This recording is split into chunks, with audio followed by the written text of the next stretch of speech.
හැමදාම ලස්සන කතන්දර බලන්න අපේ channel එක subscribe කරන්න. මේ ඉන්නේ මලි. මෙයාට හිටිය නංගි කෙනෙක් අචිනි කියලා.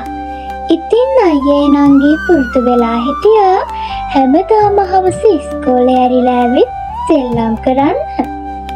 මෙයාලා හැංගි මුත්තන් කරා, සෙල්ලම් ගෙවල් හැදුවා, බෝල ගැහුවා, එක එක විදිහේ සෙල්ලම් කරන්න පුරුදු වෙලා හිටියා.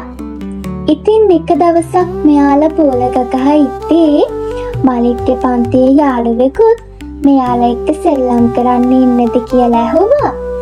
අයියේ නංගී දෙන්න බොහෝම කැමැත්තෙන් මෙයාව සෙල්ලමට එකතු කරගත්තා. මේ යාළුවගේ නම තමයි නිමල්. මෙයා නම් ටිකක් මුරණ්ඩු ළමයෙක්. ඉස්කෝලේ එහෙමත් නිමල් නිතර දඟ වැඩ කරලා ටීචර්ගෙන් ගුටි කනවා. ඉතින් ඒ වුණාට මේ දෙන්න එක්ක නම් කිසිම රණ්ඩුවක් නොවී නිමල් යාළුකමින් ගොඩක් දවස් සෙල්ලම් කරමින් හිටියා. හැබැයි එක දවසක් හැටිම සිද්ධ වුණේ කවුරුත් නොහිතපු දෙයක්.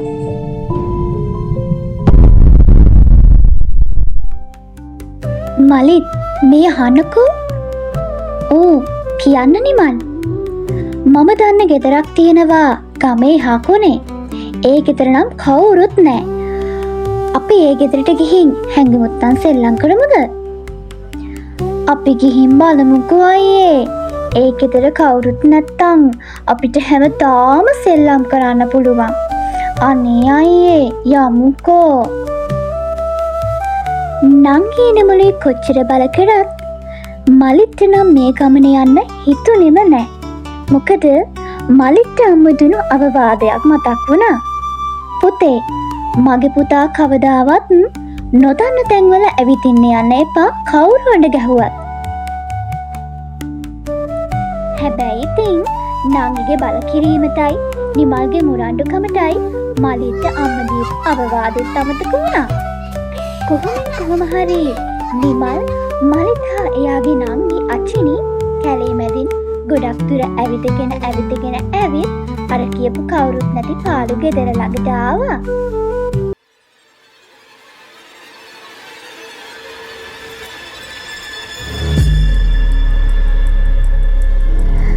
අනේ අයියේ, මේ ගෙදර හරි අමුතුයි. මට බයයි. අනික කරුවලත් වෙන්න ළඟයි. හරි නංගි, බය වෙන්නේ නැතුව එන්නකෝ. නිමල් මලිටුයි නංගිවයි එක්කගෙන ගේ ඉස්සරහට ගියා. නිමල් ගෙදර දොර ඇරගෙන ගෙට යන්න හැදුව විතරයි ගේ ඇතුලින් මහා සත්වයෙකුත් එක්ක නපුරු මූණක් තියෙන මායාකාර ආච්චි කෙනෙක් මතුවුණා. කවුද නුඹලට එන්නේ කිව්වේ මගේ ගෙදරට?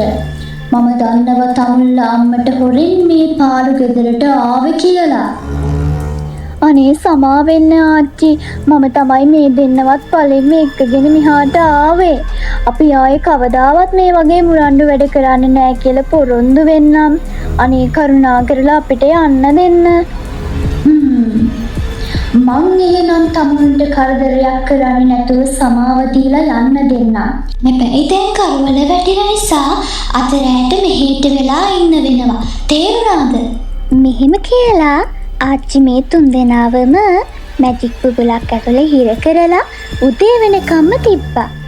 පහුවෙනිද වෙනකන් මෙයාලට නිින්ද ගියේවත් නැහැ. ඉතින් ඊට පස්සේ උදේ වෙලා අවුව වැඩනවත් එක්කම මේ මැජික් බුබුල අතුරුදහන් වෙලා මෙයාලා තුන් දෙනාට නිදහස් වෙන්න පුළුවන් වුණා. දැන් තමුල්ලට යන්න පුළුවන්. හැබැයි ආයේ මේ පැත්ත පළාතේ එනව එහෙම නෙමෙයි. හොඳමයි ආච්චි, අපි ආයේ කවදාවත් මේ ගෙදරට නම් එන්නේ නැහැ. මෙහෙම කියලා මෙයාලා ගෙදර ගියේ ආයේ නම් කිසිම දවසක මේ වගේ මුරණ්ඩු වැඩක් කරන්නේ නැහැ කියලා හිතාගෙනයි. එහෙනම් යාළුවනේ, අදට කතාව ඉවරයි. තවත් මේ වගේ ලස්සන කතාවක් අරගෙන එනකම් මගේ යාළුව හැමෝම පරිස්සමින් ඉන්න.